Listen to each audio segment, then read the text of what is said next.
ಏನಿದು ಆಶ್ಚರ್ಯ ಇರಬಹುದು. ಇದ್ದಕ್ಕಿದ್ದ ಹಾಗೆ ಮಳೆ ಬಂತು ತಿಳ್ಕೊಂಡ್ರೆ ಪುರಿ ಜ್ವಾಲ ಶುರುವಾಗಿದೆ. ಕಾರಣ ಏನಾಗಿದೆ? ಈ ಜ್ವಾಲ ಎಲ್ಲಿಂದ ಬಂತು? ಕೂತ್ಕೊಳ್ಳಿಕ್ಕೆ ಆಗಲಿಲ್ಲ. ಆ ಕಡೆ ತಪಸ್ಸನ್ನು ಮಾಡ್ತಾ ಇದ್ದವ್ರು ನಾವು. ಕಾರಣ ಏನು? ಲೋಕ ಕಲ್ಯಾಣವೇ ನಮ್ಮ ಕಾರ್ಯ. ಹಾಗಿರುತ್ತಾ ನಮಗೂ ಈ ರೀತಿ ಆಯ್ತು ಅಂತಾದ್ರೆ ಎಲ್ಲಿಂದ ಉರಿ ಬಂತು? ಹೇಗೆ ಬಂತು? ಯಾಕೆ ಬಂತು? ಪರೀಕ್ಷೆ ಮಾಡಲೇಬೇಕು. ನೋಡುವ.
ಮಾಡಿದ್ರೆ ಅರ್ಥ ಆಯಿತು. ಯಾರಿಂದ ಹೀಗಾಯಿತು, ಯಾಕೆ ಹೀಗಾಯಿತು? ಇತಿಹಾಸತೆ ಮಾಲಿನಿ ಮಾಲಿನಿಯು ಹೋದವಳು ತಪಸ್ಸು ಮಾಡ್ತಾ ಇದ್ದಾಳೆ.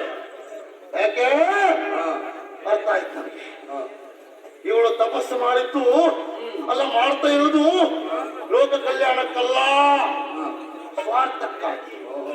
ಸ್ವಾರ್ಥಕ್ಕಾಗಿ ತಪಸ್ಸು ಮಾಡುವುದು ಯಾರು? ನಾವು. ನಮ್ಮಂತವ್ರು ಉದ್ದೇಶ ಏನು? ಲೋಕ ಕಲ್ಯಾಣ. ಇವರಿಗೆ ಹಾಗಲ್ಲ, ಸ್ವಾರ್ಥಕ್ಕಾಗಿ ಮಾಡುವುದೇವರು. ಇವರ ಸ್ವಾರ್ಥವನ್ನ ನಿಲ್ಲಿಸಬೇಕು. ಹಾಗೆ ಇವರು ತಪಸ್ಸು ಮಾಡ್ತಾರಂತ ಆದ್ರೆ ನಮ್ಮಂತ ಮುನಿ ಕುಲಕ್ಕೆ ಅಪಮಾನ. ಅಪಮಾನ ಮಾಡಿದ್ದಾಳೆ. ಈಗ ಅಪಮಾನ ಮಾಡಿದವನು ಬಿಡ್ತೇನೆ, ನಾನು ಕೊಡ್ತೇನೆ.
ಶಾಪ ಕೊಡ್ಬೇಕು. ಉದ್ದೇಶ ಏನು? ಮಗ ಬೇಕು. ಮಗ ಎಂತವ ಲೋಕತ್ವರ ಯುವಿರಾಗ್ಬೇಕು, ವಿಜಯಶಾಲಿ ಆಗ್ಬೇಕು ಅಂತ ಮಗನ ಬೇಕಾ? ತಪಸ್ಸು ಮಾಡಿದ ಯಾವ ರೀತಿಯಲ್ಲಿ ಇವಳು ರೂಪವನ್ನೇ ಮರೆಸಿ ಮಹಿಷಿಯ ಹಾಗೆ ಅಂದ್ರೆ ಎಮ್ಮೆಯ ಹಾಗೆ ಅಂತ. ಎಮ್ಮೆ ತಪಸ್ಸು ಮಾಡ್ಲಿಕ್ಕೆ ಹೊರಟ್ರೆ ಹುಟ್ಟು ಎಂತದ್ದು ಎಂತದ್ದು ಗೊತ್ತಾಯ್ತಾ ನಿನಗೆ? ಕೋಣ ಎಮ್ಮೆಗೆ ಕೋಣ. ನಾನು ಕೊಟ್ಟಂತ ಶಾಪ ಎನ್ನುವುದು ತ್ರಿಮೂರ್ತಿಗಳ ಬರಲಿ, ಅವರಿಂದ ತರ ಸಿಗಬಾರ್ದು. ಹಾ ಶಾಶ್ವತ ಅನ್ಭವಿಸ್ತೇವೆ. ಹಾ ಹಾಗೆ ಮಾಡ್ತೇನೆ. ಹಾ ಮೈಸೂರು ರೂಪವನ್ನು ತಾಳಿ ತಪಸ್ಸು ಮಾಡ್ತಾ ಇದ್ದಲ್ಲ, ನಿನ್ನ ಹೊಟ್ಟೆಯಲ್ಲಿ ಹೊಟ್ಟೆ ಹುಟ್ಟುತ್ತದೆ. ಹೊಟ್ಟೆ ಹುಟ್ಟುತ್ತದೆ. ಹೊಟ್ಟೆ ಹುಟ್ಟುತ್ತದೆ.